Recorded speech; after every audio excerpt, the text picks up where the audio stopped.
آج کی اس ویڈیو میں ہم آپ کو 5 ایسے بدترین گناہوں کے بارے میں بتائیں گے کہ جن کے کرنے سے انسان تباہ و برباد ہو جاتا ہے۔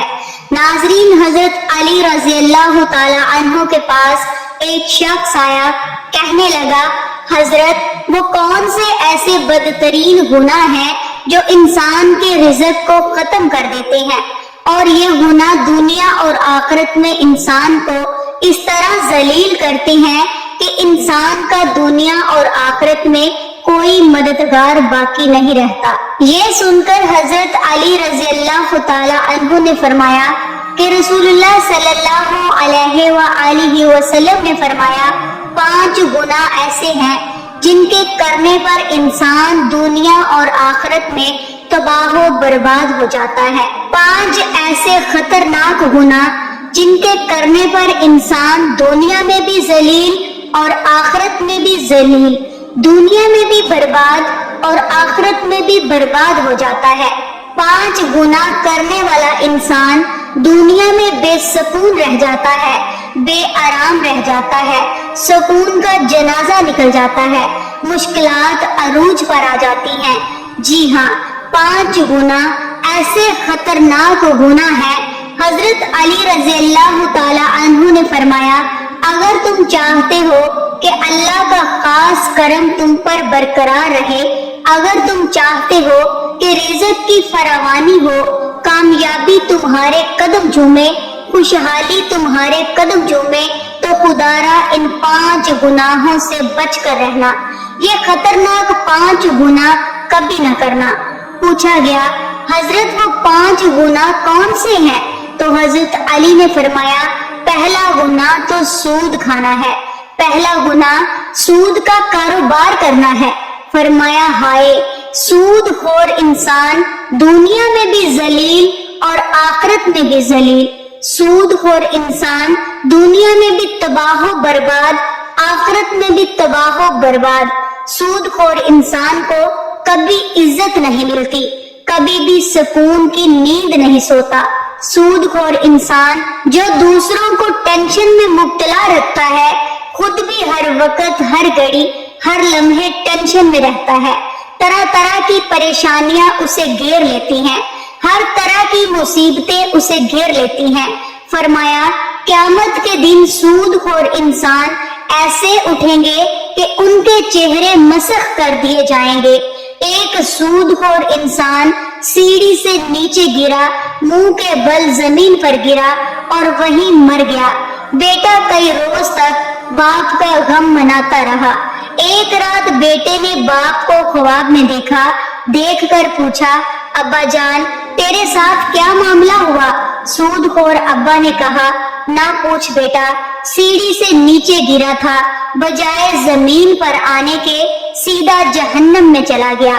حضرت شیخ سعدی رحمت اللہ علیہ فرماتے ہیں، میں ایک نیا مکان خرید رہا تھا، مکان کی تلاش میں تھا، اتنے میں ایک سود خور میرے پاس آیا، مجھے کہنے لگا، یہ مکان خرید لو، عمدہ مکان ہے، اس میں کوئی عیب نہیں ہے، اچھا مکان ہے، میں آپ کا ہمسایہ ہوں، اسی محلے کا رہنے والا ہوں، آپ کا پڑوسی بن جاؤں گا، آپ کا ہمسایہ بن جاؤں گا۔ سود خور انسان مجھے کہنے لگا، میں آپ کا ہمسایہ بن جاؤں گا، اسی محلے کا رہنے والا ہوں، یہ مکان بڑا ہی عمدہ ہے، اس میں کوئی عیب نہیں ہے۔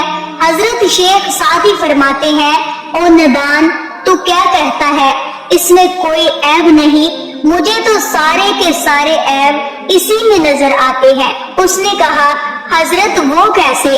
تو آپ نے فرمایا کہ اس سے بڑا عیب کیا ہوگا کہ تو میرا پڑوسی ہوگا، اس سے بڑا اور عیب کیا ہوگا کہ ایک سود خور میرا پڑوسی ہوگا، اور جہاں تجھ جیسا پڑوسی ہو وہ مکان مفت میں بھی ملے پھر بھی مہنگا ہے۔ خدارا، اگر دنیا اور آخرت میں عزت چاہتے ہو اور دنیا اور آخرت میں مقام چاہتے ہو، اور اگر تم چاہتے ہو کہ خوشحالی تمہارے ساتھ رہے، رزق کی فراوانی ہو، اگر تم چاہتے ہو کامیابی تمہارے قدم چومے، تو سود کبھی نہ کھانا، سود کا کاروبار کبھی نہ کرنا۔ فرمایا دوسرا گناہ کسی نیک عورت پر تہمت لگانا، کسی نیک متقی پرہیزگار عورت پر تہمت لگانا ہے۔ کسی عورت پر تہمت نہ لگایا کرو، کسی کی بیٹی پر تہمت نہ لگایا کرو اس سے پہلے کہ تیری بیٹی کے اوپر تہمت لگا دی جائے۔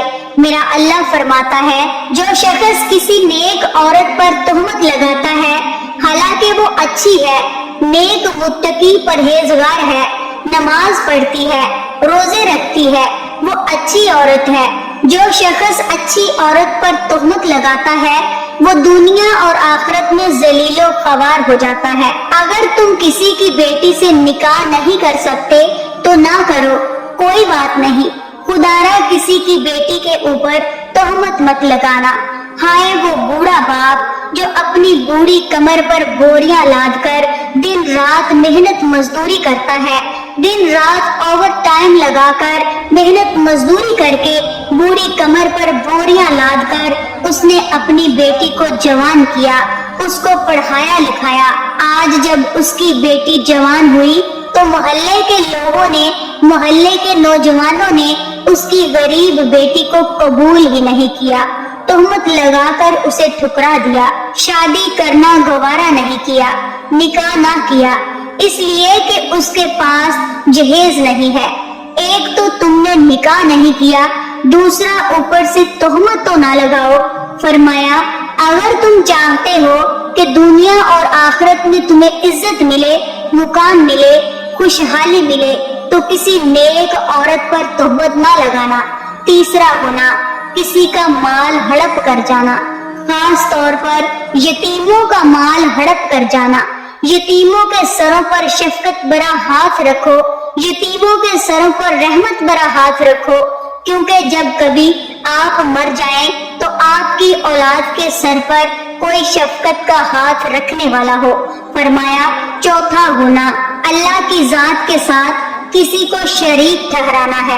اللہ کے ساتھ کسی کو شریک سمجھنا یہ ایک ایسا گناہ ہے، اتنا بڑا گناہ ہے کہ اللہ چاہے تو ہر گناہ معاف کر دے، چھوٹے بڑے گناہ معاف کر دے، مگر یہ شرک والا گناہ اتنا بڑا گناہ ہے کہ اللہ تعالیٰ کسی کو معاف نہیں کرے گا۔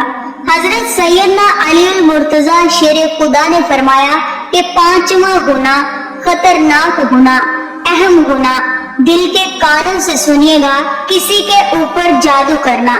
جادوگر شخص کے گھر کا کھانا حرام، اس کے گھر کا پانی حرام، اس کے گھر کا دودھ حرام، اس کے گھر کا نمک حرام، اس کے گھر کی ہر ایک چیز حرام۔ جو شخص کسی کے اوپر جادو کرتا ہے، جو کسی کو ذلیل کرنے کے لیے، کسی کو رسوا کرنے کے لیے، کسی کو ٹینشن دینے کے لیے، کسی کو تکلیف دینے کے لیے جو شخص کسی کے اوپر جادو کرتا ہے، تکلیف ایک ایسی چیز ہے کہ گھومتی ہوئی پھر پھراتی ہوئی آخر کار اس بندے تک پہنچ جاتی ہے جہاں سے گئی تھی۔ جادوگر انسان یوں سمجھے کہ وہ دائرہ اسلام سے نکل گیا ہے۔ خدارا یہ خطرناک گناہ کبھی نہ کرنا۔ فرمایا یہ 5 گناہ ایسے گناہ ہیں جس کے کرنے پر اللہ تعالیٰ سخت ناراض ہوتا ہے۔ اگر آپ چاہتے ہو کہ اللہ کا کرم آپ کے اوپر برقرار رہے، اللہ کا خاص کرم تمہارے اوپر ہر وقت برقرار رہے، تو یہ 5 گناہ کبھی نہ کرنا۔ تو ان گناہوں سے پرہیز کرنا، بچے رہنا۔ انشاءاللہ تمہیں دنیا میں بھی عزت ملے گی، مقام ملے گا، تم دنیا میں بھی کامیاب ہو جاؤ گے، رزق میں فراوانی ہوگی، کامیابی تمہارے قدم چومے گی اور تمہاری آخرت بھی سنور جائے گی۔ آخر میں اللہ تعالیٰ سے دعا ہے کہ اللہ تعالیٰ ہمیں صراط مستقیم پر چلنے کی توفیق عطا فرمائے، اللہ تعالیٰ ہمیں حق سچ بولنے کی توفیق عطا فرمائے، اور جتنے بھی بہن بھائی اس ویڈیو کو دیکھ رہے ہیں ان تمام کے دلوں کی حاجتیں، منتیں، مرادیں اللہ پاک پوری فرمائے۔ آمین یا رب العالمین۔